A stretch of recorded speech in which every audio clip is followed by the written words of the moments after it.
ही जी मऊसूद आणि फुगलेली इडली तुम्ही पाहताय ती कुठल्याच प्रकारचा तांदूळ न भिजवता आणि तांदूळ न वाटता बनवलेली आहे. नमस्कार, टेस्टी डिलाइट बाय मधुराणी मध्ये सगळ्यांचं स्वागत. आज मी तुम्हाला दाखवणार आहे सॉफ्ट आणि फ्लफी इडली एकदम सोप्या पद्धतीने कशी बनवायची. नवशिक्यांना नेहमी प्रश्न पडतो की इडली बनवताना कोणता राईस यूज करायचा, बासमती तांदूळ यूज करायचा किंवा जाड तांदूळ यूज करायचा.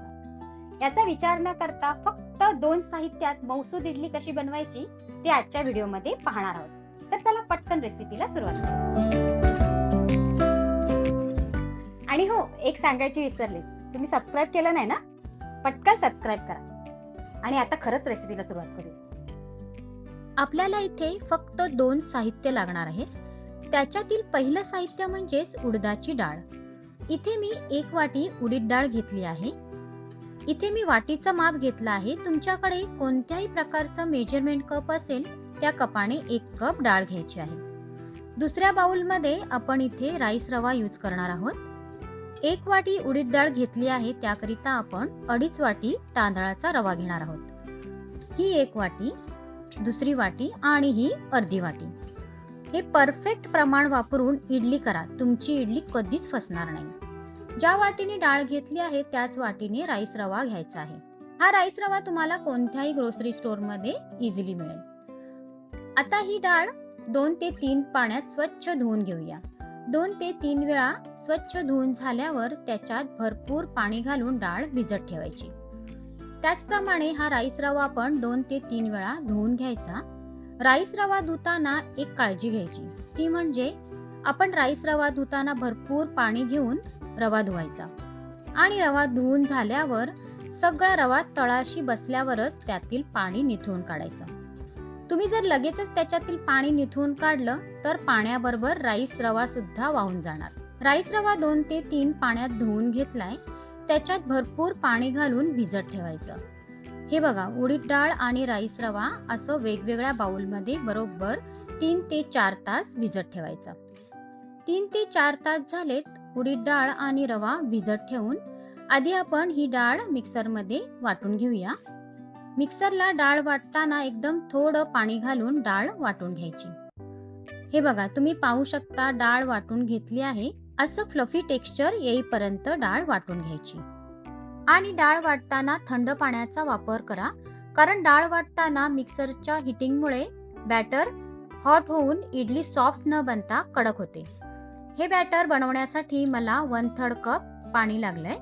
डाळ वाटून झाली आहे, ती एका पॅन मध्ये काढून घेऊया, साईडला ठेवून देऊया.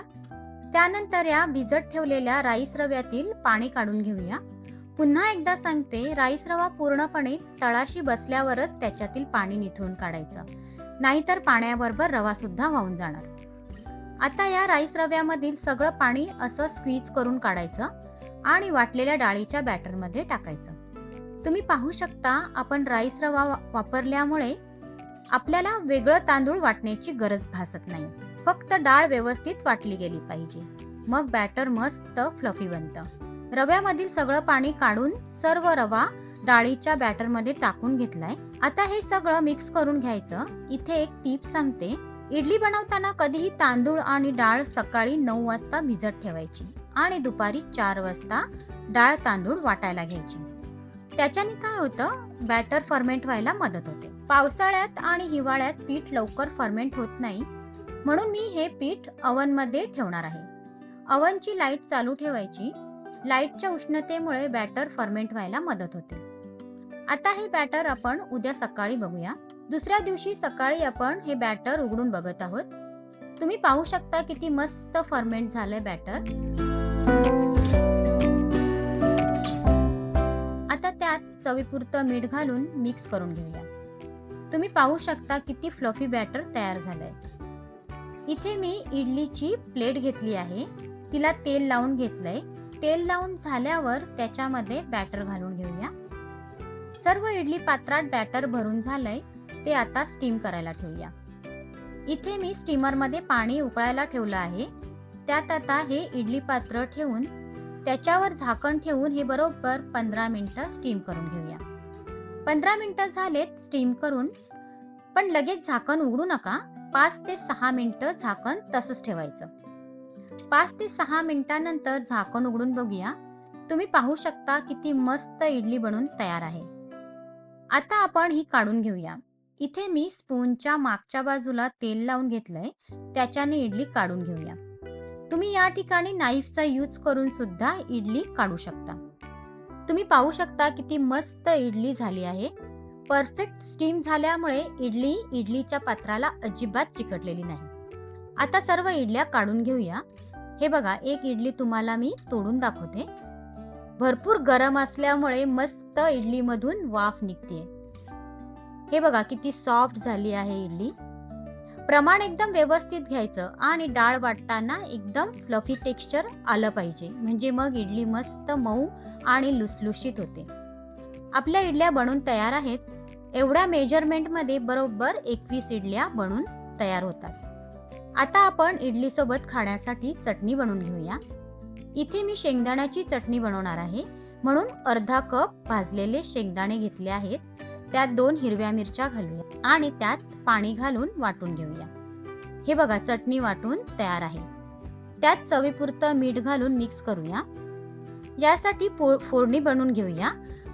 एका पॅन मध्ये 1 टेबलस्पून तेल गरम करून घ्यायचं. त्यात 1 चमचा उडीद डाळ घालूया. त्याच्यातच इथे मी 1 सुकी लाल मिरची घेतली आहे, ती घालूया. त्यानंतर त्यात 1 चमचा राई घालूया. राई मस्त तडतडली की त्यात कढीपत्ता घालूया आणि आता ती खमंग फोडणी चटणीवर घालूया. आपली शेंगदाणा चटणी तयार आहे. तुम्ही तुमच्या आवडीप्रमाणे कोणत्याही चटणी बरोबर इडली खाऊ शकता. हे बघा, तुम्ही पाहू शकता आपली इडली आणि चटणी बनून तयार आहे. हे बघा, आपली राईस रव्यापासून बनवलेली इडली तयार आहे. बघितली ना, किती सोपी रेसिपी आहे. तुम्ही ही रेसिपी नक्की करून पहा आणि मला कमेंट करून सांगा. रेसिपी आवडल्यास लाईक आणि शेअर करा. सबस्क्राईब करायला विसरू नका. तर चला, पुन्हा भेटूया नवीन रेसिपी सोबत. तोपर्यंत धन्यवाद.